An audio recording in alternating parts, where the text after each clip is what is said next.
This is the fifth in a series of videos about N-tier applications. So this is the concept behind the N-tier applications. So the idea is that the user interface tier is aware of the middle tier, so it knows about the business rules and it knows about the data access classes.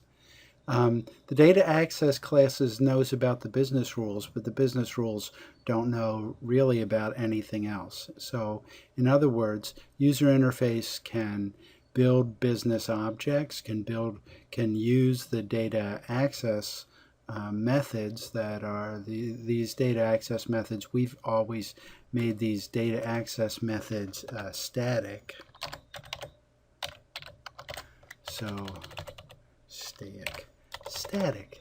So we've made these data access methods static. And the data access methods are the only things that can use ADO.NET.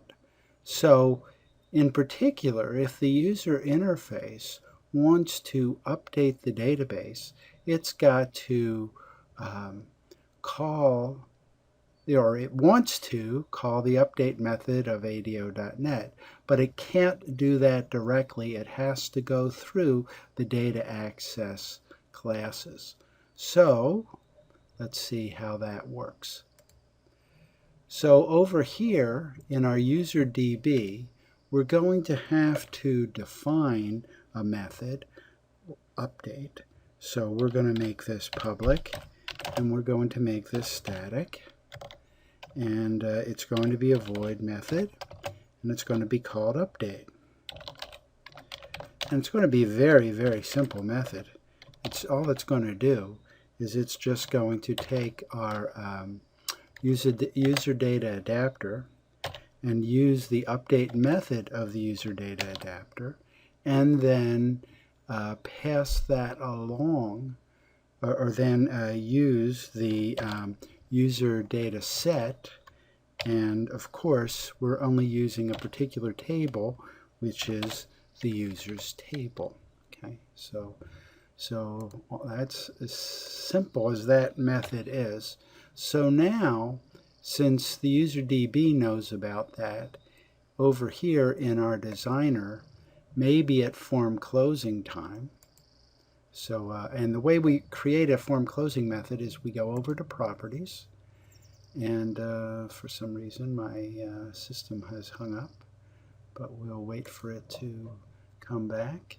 But the idea is that what we want to do is we want to create a form closing event. The way we do that is we go over to the properties windows of the form, we pick the events tab, we go up to form closing, and we double click on form closing to get a form closing event.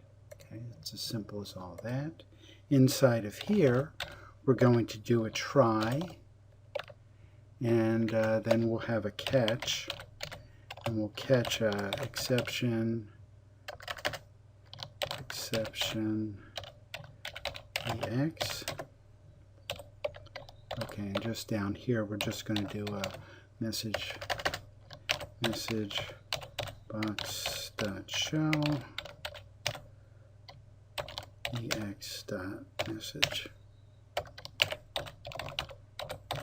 Okay. And then in our try, all we're going to do is use our user's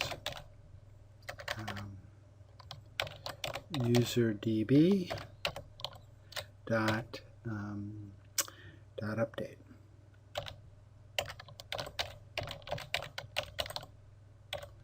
Okay, so that's all we're going to do here.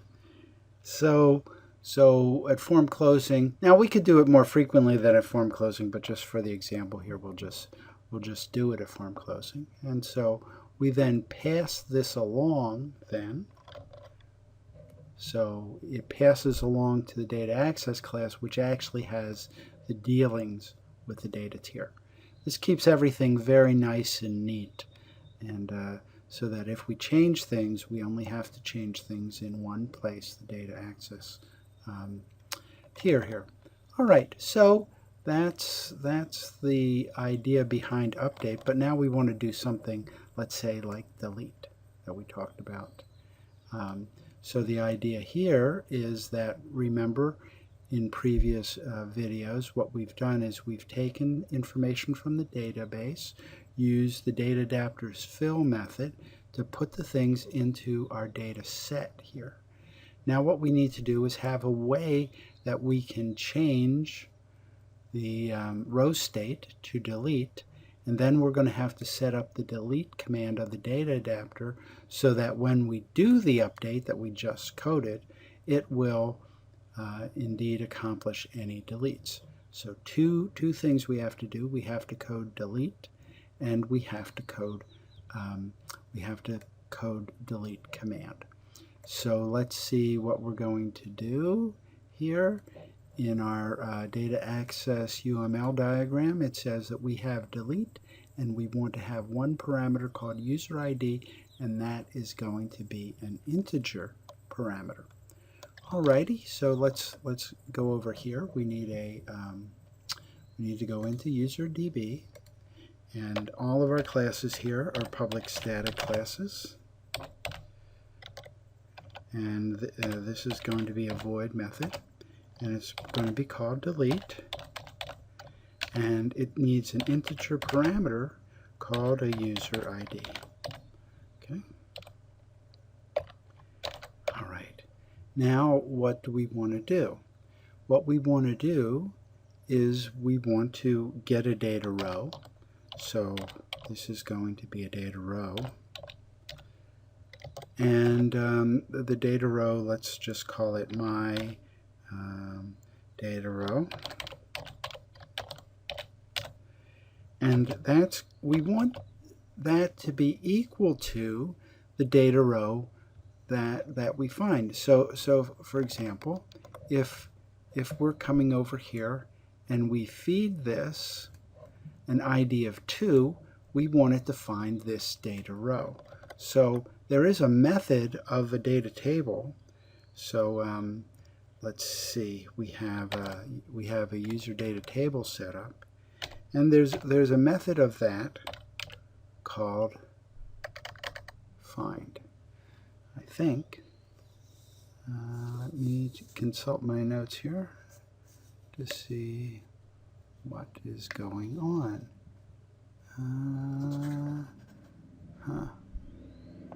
Okay. Oh, it's not of the data table, it's of the rows collection, and it's called find. And so here I find a user ID. Now, we're going to have to do one other thing later, which is that we're going to have to set up user ID as a key in the data table, and we'll show you how to do that in a minute. But once we found my data row, it's very simple to code. We just code my data row.delete, and it's as easy as that to delete something from the data row. So once we found it, then we delete it. Now remember, what that does is it changes the row state to delete. Actually, probably deleted, and that changes the row state to delete. It doesn't delete it from the database until we execute the update command. Now, when we execute, the problem is that find, we need to define this as a key column. We have to define user ID as a key column in the database, so we're going to do it in our load method here. And so right after we've loaded everything in, what we're going to do, right before we return true, we're going to set this up as a key column. And the way we do that is we use a data column. And we're actually putting in an array, and we're going to call this key column,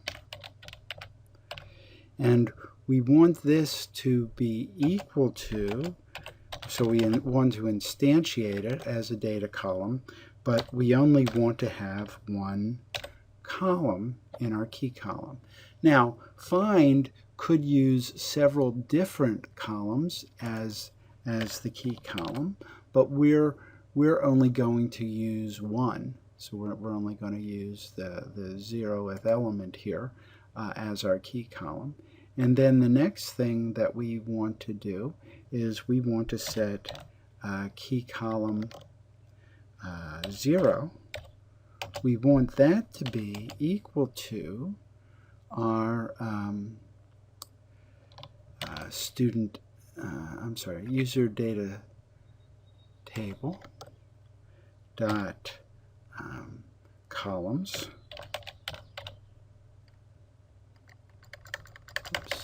Columns. So there's a columns collection just like there's a rows collection, and we can give it a number, but it's better, of course, to give it a name, and so we want to have ID be the ID of that column. So we set up our row here. We set up our data column here, and then we say that the key column is just going to be ID, and then we finally have to set this to be user data table, and we want the primary key to be equal to the key column.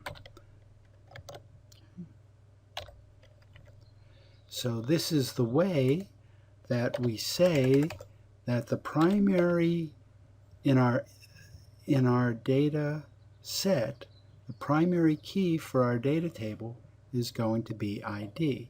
That will make find work. If I didn't do this, find would not work because it won't know what the primary key is. We have two different things. We have the database and we have the data set, and the database might have a ID here, but we need to say, okay, for our data set, this column is going to be the key column. That's what we're doing here all about. Okay, almost done, not completely done. I mean, we could run this and let's just do it and show you why this isn't completely done. So here in our we have a form closing event, but we also what we want to do is let's go over here to properties, and let's suppose if we double click on an item, we want it to delete that particular row. Okay, so here I just double clicked on actually what I did, I double clicked, but the first thing I did, let's go through step by step because I'm not sure that this is entirely clear. I go over here to properties, and then properties of the list box. I go to the event tab, and all I did was just double click on double click. Double click on double click. Okay, so what we want to do now is we need to have an ID in order to pass it in. So what we have to say is that my user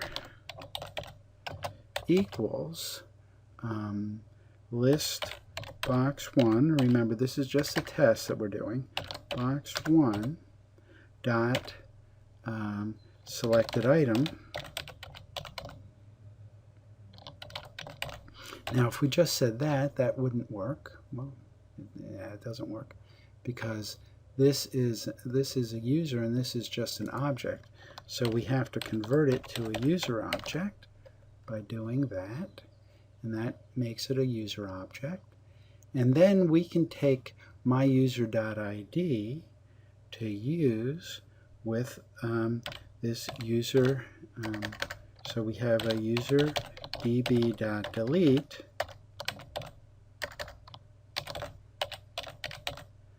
and we can then use myuser.id. And that, so when I double click, this will delete that. Okay.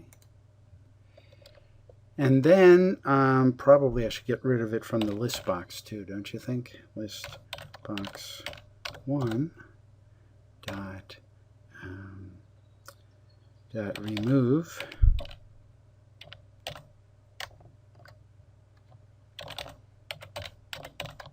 and then oops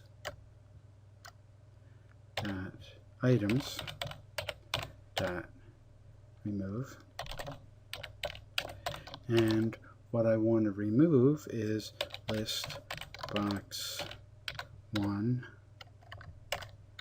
dot selected item, and that will get rid of it from the list box. All right, so let's run the program and see what happens. Like I said, it won't completely work yet. We're going to have to fix something else up. But so if I double click this test, it gets rid of it, and it actually has signaled the list box. I'm sorry, has in our data set, this is actually flagged as deleted right now. But if I try to exit out and it runs the update command, it says update requires a valid delete command when passed the data row collection with deleted rows. See, I had actually succeeded in doing part of it, but what I hadn't done is established my delete command. So I'm going to establish my delete command up here in where I did select adapter, and I'm going to do it very similar to what I did here for select. So first thing I'm going to do is set up a constant string, and I'm going to call this delete, and I'm going to say, and I'm going to have that be equal to delete from users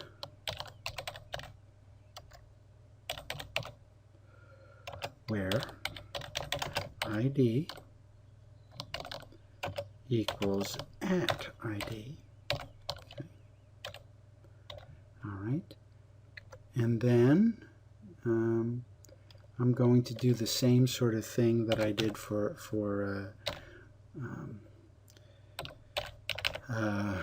select, where I set up a SQL command, and I'm going to call this delete command, and I'm going to have that be equal to a new SQL command, and this time it's going to be delete, but we're still going to use the underscore user connection. Okay, so it looks very similar to what I did before.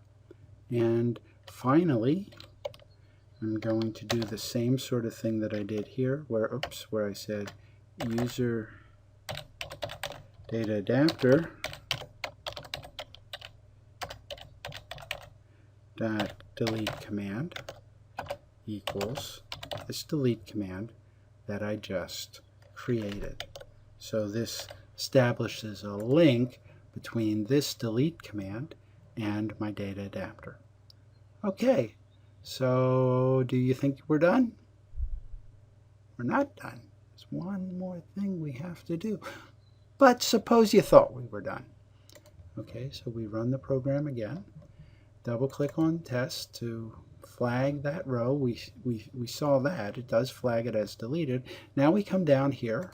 We run this, and it says must declare the scalar variable at ID. And that's what we forgot to do. Okay. Good thing is, I mean, as you're going, you can learn these things. So we have to define a parameter. So we start out with delete command, and then we're going to use,